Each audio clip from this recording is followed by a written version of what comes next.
Bienvenidos a la Oveja Eléctrica, un espacio donde rompemos los límites del pensamiento. Hoy tenemos el honor de contar con la presencia de quien es considerado una de las inteligencias más destacadas del planeta. ¿Qué tal, Pepe? ¿Qué tal, Silvina? Así es. Se trata de Sir Roger Penrose, profesor emérito de la Universidad de Oxford en Inglaterra. Las contribuciones científicas de Penrose vinculan su nombre con grandes genios como Einstein y Stephen Hawking. Su pensamiento audaz lo lleva a concebir lo que el científico Douglas Hofstadter en el libro Gödel, Escher y Bach, un eterno y grácil bucle, llama circuitos extraños, una lógica que se escapa a la lógica. Estos circuitos están presentes en los cuadros de Escher, en las fugas de Bach y en las matemáticas de Penrose. Por eso, jugando con el título de Hofstadter, este programa de la Oveja Eléctrica se llama Penrose, Escher y Bach, Geometrías Imposibles. Pepe Gordon estuvo en la Universidad de Oxford en Inglaterra, donde conversó con Roger Penrose. Esta es la primera parte de una interesante y generosa entrevista en la que Penrose revela el entorno que nutrió su pensamiento.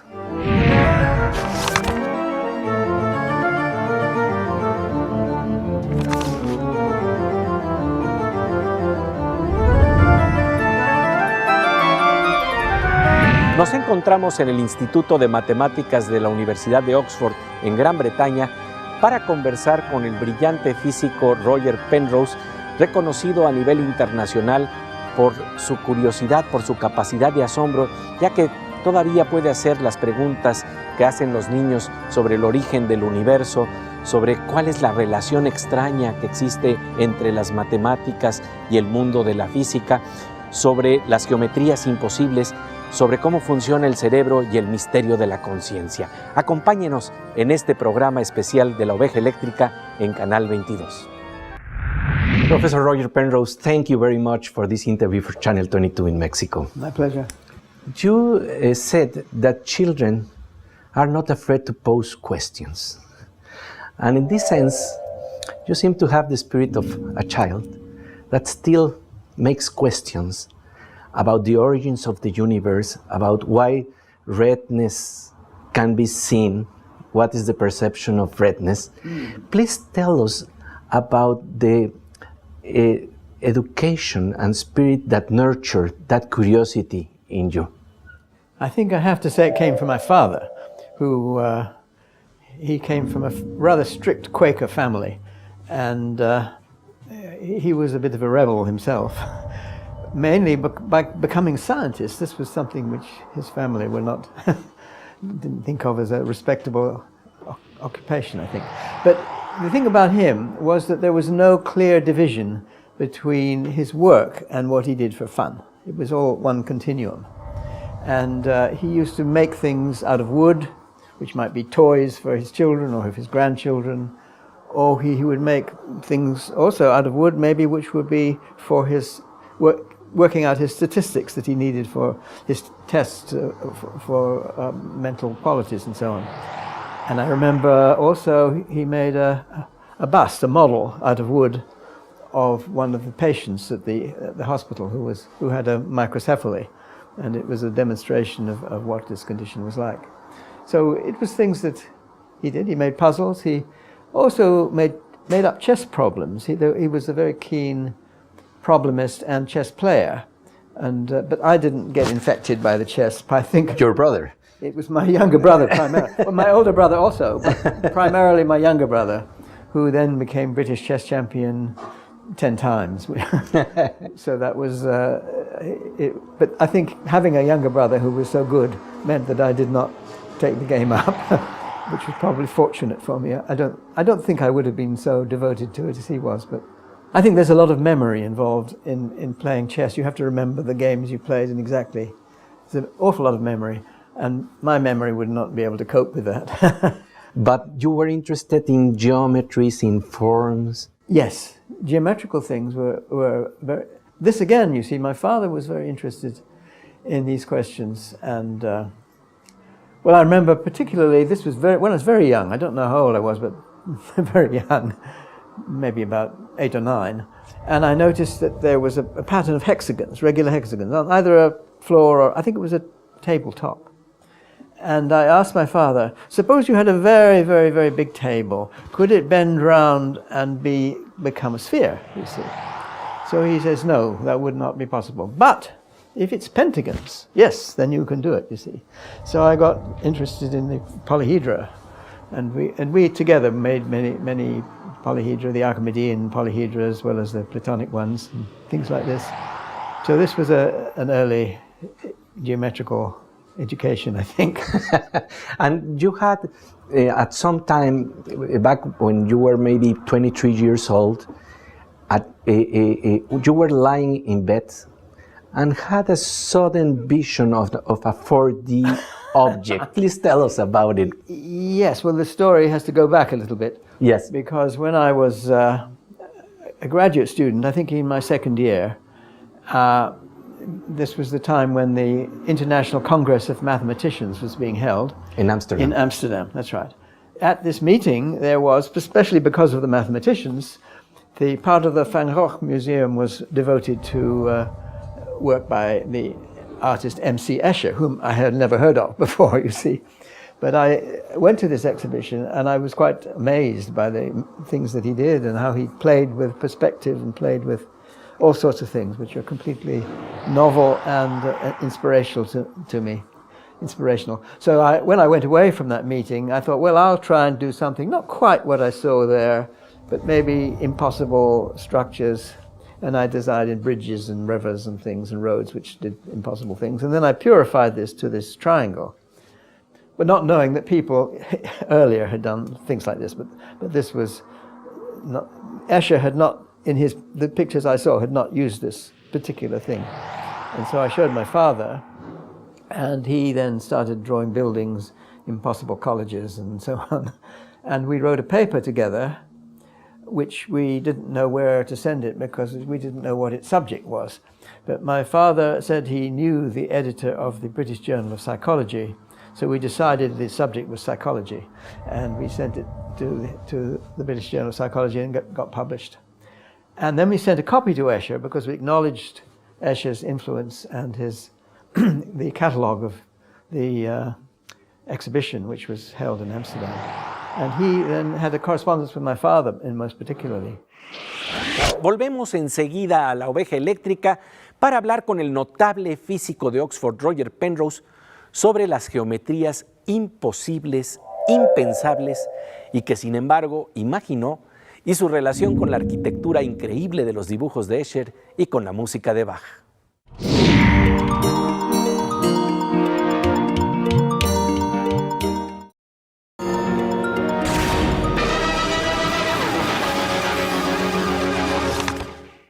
Como de rayo, estamos de regreso en la Oveja Eléctrica para hablar de las geometrías imposibles en las obras de Penrose, Escher y Bach. ¿Se acuerdan de la película Inception, El origen? Ahí aparece una de estas figuras imposibles, la llamada escalera de Penrose. Pepe Gordon conversa desde la Universidad de Oxford en Inglaterra con Roger Penrose, un verdadero genio de la física matemática reconocido por sus contribuciones a la relatividad general, los agujeros negros y la cosmología. Su curiosidad lo llevó a descubrir una lógica que se escapa a la lógica y que se expresa tanto en el arte como en la ciencia. Esta es la historia de su encuentro con el gran artista plástico Escher.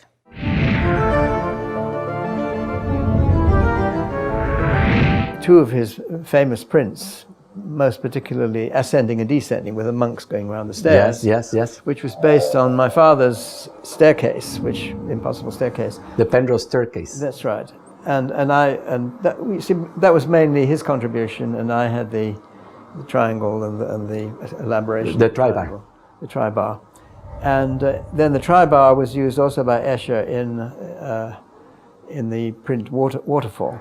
So you see the water coming down and it makes a triangle. If you look at it, it's based on the same principle. And Escher was very generous in acknowledging this influence. I did meet Escher somewhat later. I found him a very interesting man. But I was expecting the house to have staircases going out of the windows, but it was a perfectly normal house. And I corresponded with him somewhat after that. And I had a pattern, what's called to as a non-isohedral tiling, where the tiles only one shape, but they have different roles to play in different parts of the pattern. And I sent him some puzzle pieces for him to assemble in this arrangement, which he discovered how to do, and then he asked me what the principle was, and I explained it to him. This took several years, actually. But then he made this into his final print, which he called Ghosts, which was he made just shortly before he died. But unfortunately, he died before the non-periodic tilings that I developed came somewhat later. You asked me about lying in bed and having an image.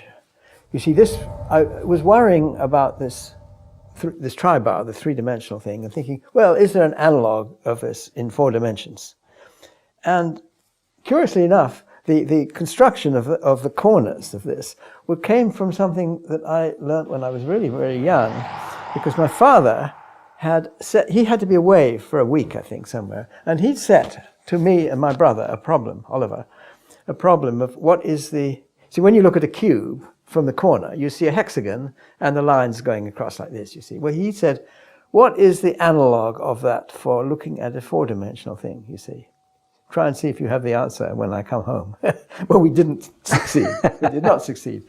But he showed us, okay, you take a rhombic dodecahedron, this made of rhombuses, like that, diamonds, and you have 12 of them.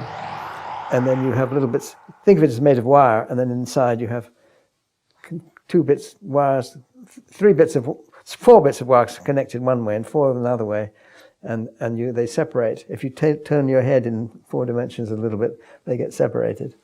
And so he made a model just to show us what we should have come up with. Oh. I have a feeling he did give us a hint, I think, but I hadn't thought about it enough. Maybe we could have come up with an answer. but it was correct, yeah. But then I thought, you see, what about this 4-dimensional, what do the corners look like, you see? Well, I had this image of this rhombic dodecahedron, and I thought, well, yeah, now I can see how to do that. So I made this in my mind, and then I constructed the object out of pieces of cardboard, you see. And I thought, what's the point of this? It's stupid, because nobody can see. You look at this, unless you can see inside, means nothing. So I had it on my desk in my office, and I thought, if this is a test for a 4-dimensional being, if somebody comes in the room and he's actually a 4-dimensional being, he will say that and think it's very peculiar, you see. Well, all my students came in and nobody was interested at all. But then the caretaker came in, look, what is that? So he must have been 4-dimensional, I concluded. Like Escher. Maybe, yes. Well, Escher shared that amusement with you. He certainly did, yes. Oh, yeah. That's intriguing. El triángulo de Penrose en un papel está en 2 dimensiones y sin embargo se ve como una figura tridimensional. Eso es imposible hasta que entramos a los secretos de las perspectivas que se abren con el movimiento, con la 4ª dimensión del tiempo. Seguiremos hablando de estos circuitos imposibles de extraña belleza, pero ahora vamos con nuestra compañera Aura López y las sorpresas que nos trae el mundo de la tecnología.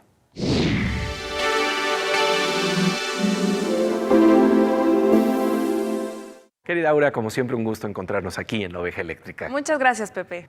Podríamos soñar con una mini oveja eléctrica porque todo se está miniaturizando.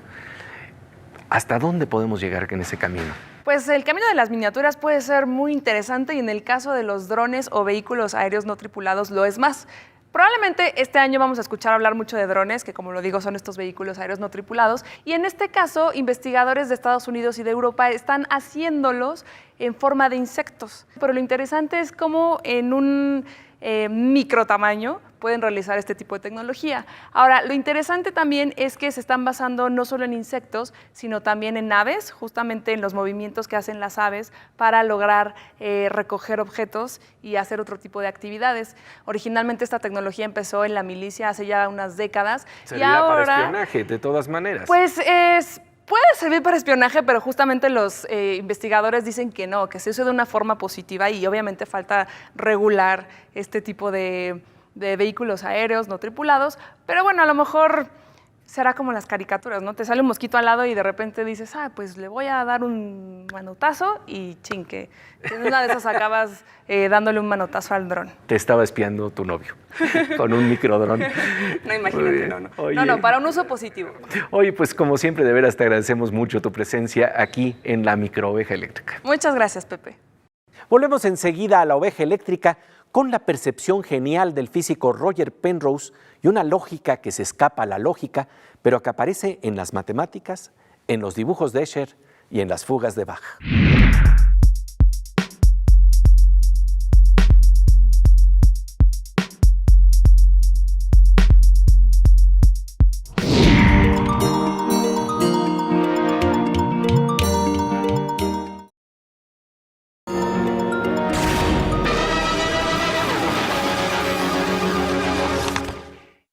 Como de rayo, estamos de regreso en la Oveja Eléctrica para hablar de geometrías imposibles en el mundo de las matemáticas, en los dibujos de Escher, en las fugas musicales de Johann Sebastian Bach. Pepe Gordon conversa con el físico Roger Penrose, ganador en 1988 del prestigiado Premio Gulf de Física junto con Stephen Hawking, sobre la ruptura de límites del pensamiento, de la lógica que se escapa a la lógica en la ciencia y el arte.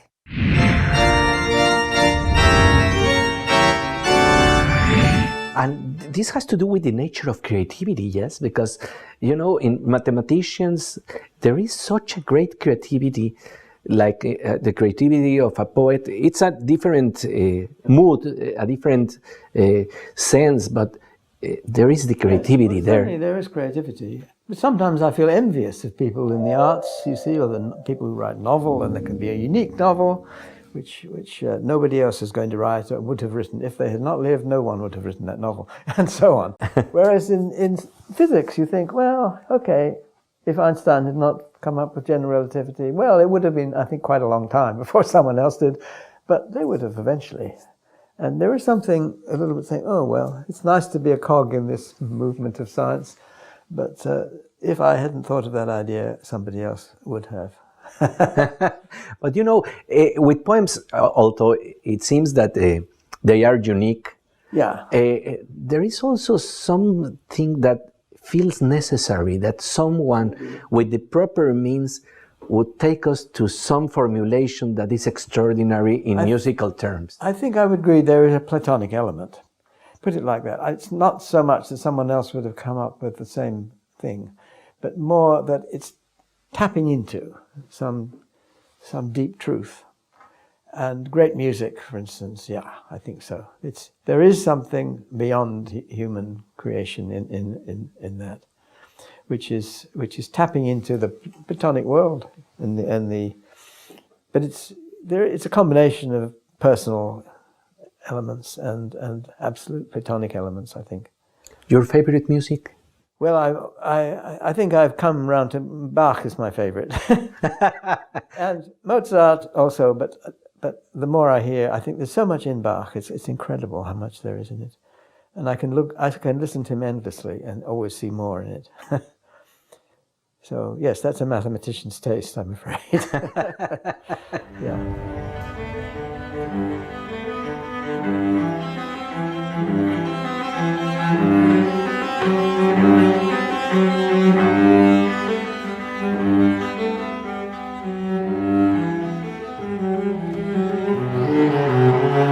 And you sense some kind of geometries in Bach's music? I don't know.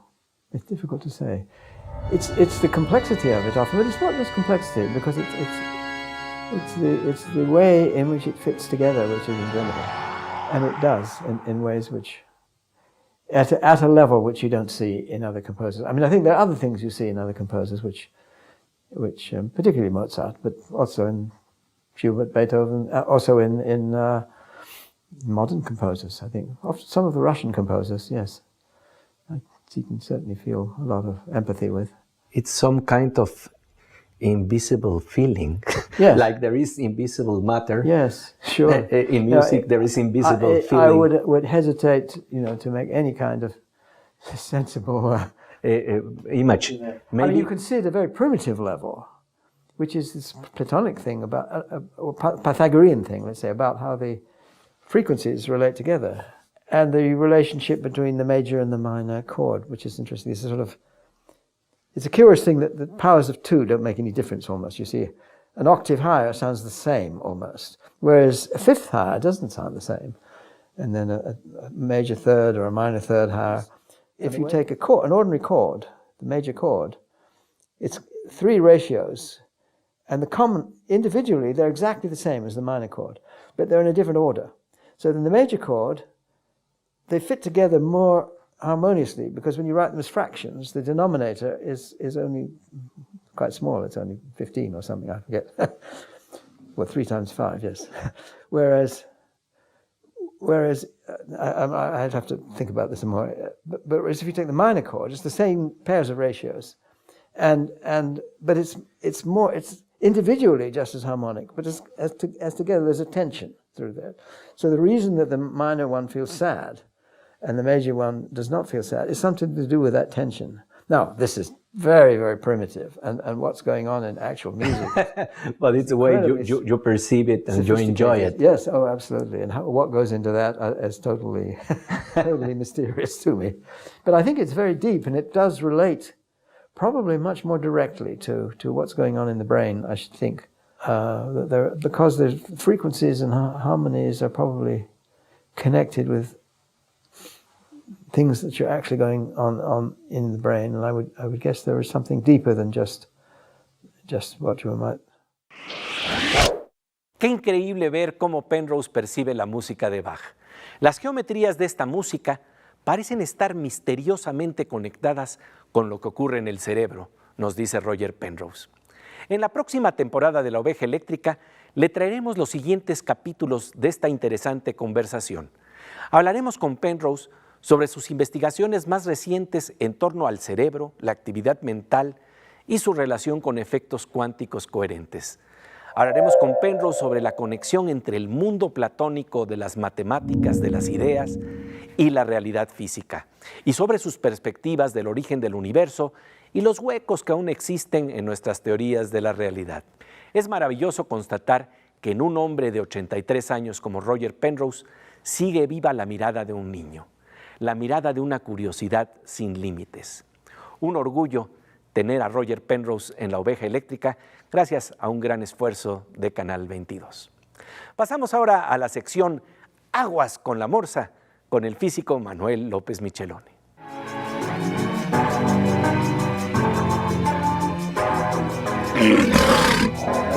Pues querido Morsa, como siempre un gusto encontrarnos aquí en La Oveja Eléctrica. Gracias, Pepe. Oye, pues ¿qué te parece Roger Penrose aquí en La Oveja Eléctrica? Sí, la verdad, Pepe, es envidiable que hayas podido hablar con un personaje como él, porque en mi opinión es uno de los grandes genios, bueno, del siglo pasado y de este siglo, ¿no? Sí, así es. Sí, no, es notable que hayas podido hablar con él. Y hablar precisamente sobre estas geometrías imposibles que está representado en el título de este programa, Penrose, Escher y Bach, y terminar en el misterio de las geometrías imposibles con música. Es muy común entre los que estudian matemáticas que les guste la música y que sean profundos en la música, porque es como otro lenguaje parecido a, ¿no?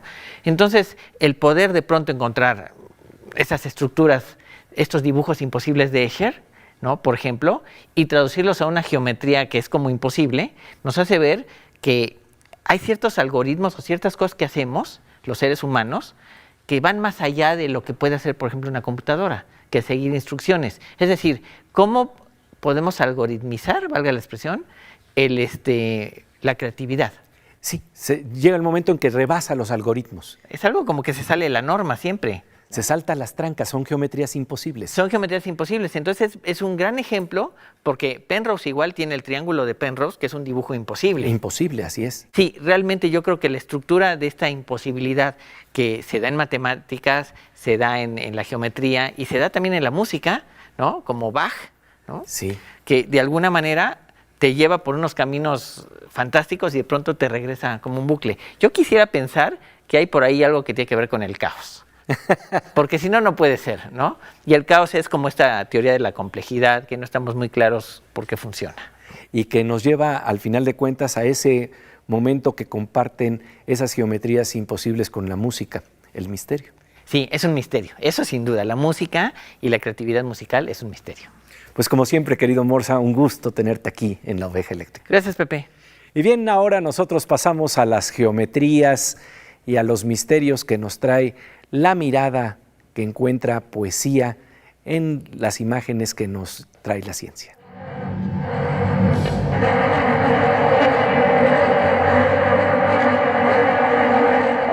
Pues querida Miriam, como siempre, aquí en la Oveja Eléctrica juntos. ¿Qué tal, Pepe? Fíjate que tanto en el amor como en la ciencia como en la vida, todo es cuestión de perspectiva. Órale, te salió rimadito, ¿eh? De la distancia a la que vemos las cosas. Pues esa es la palabra clave, la perspectiva.